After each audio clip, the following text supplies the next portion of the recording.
En wach ma lit ahinya. Wabro were gi mago en ni riwruok mar lakteche KMPDU owuok mager gi piny owacho kaunti ma Kisumu kuom chiwo chik mar kumo ndiko jotije manyien kod medo gi lemo.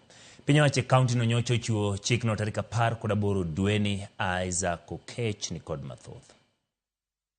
E ote manyocha ochiw e yor andika gi jagoro mar kaunti ma Kisumu Esbon Ongo tarik 18 dweni. Sirkal mar kaunti ma Kisumu olando chungo chenro mag ndiko jotich manyien kod chenro mag medo lemo kata chwalo jotich e ngas mamalo. Mago jotije ma ondiki e yo makojolo kata mago ma ondiki e yo maongirore. Barua no yango ni chik makamano ibiro keti e tim nyaka chop sirkal ema loke kokalo e lendo. Mak mana ni barua onogo okolero ni to en migawo mane ma omi kum mar ndiko jotich manyien. Okang' makamano komoro riwruok mar lakteche KMPDU bade ma Nyanza makoro golo ng'ur mare.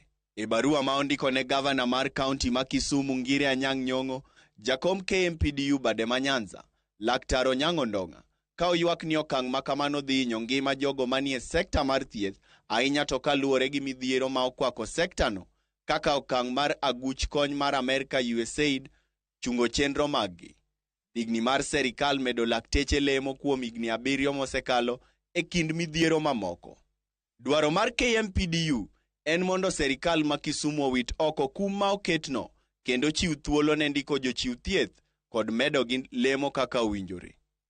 Keto lai maber mar winjo dino fuok mar kwan jotije kod ndiko e tich mago manyocha ondiki gi USAID. Isaac Okech, Ramogi TV. Wang'ado na mowuok Kisumu wadhi Migori.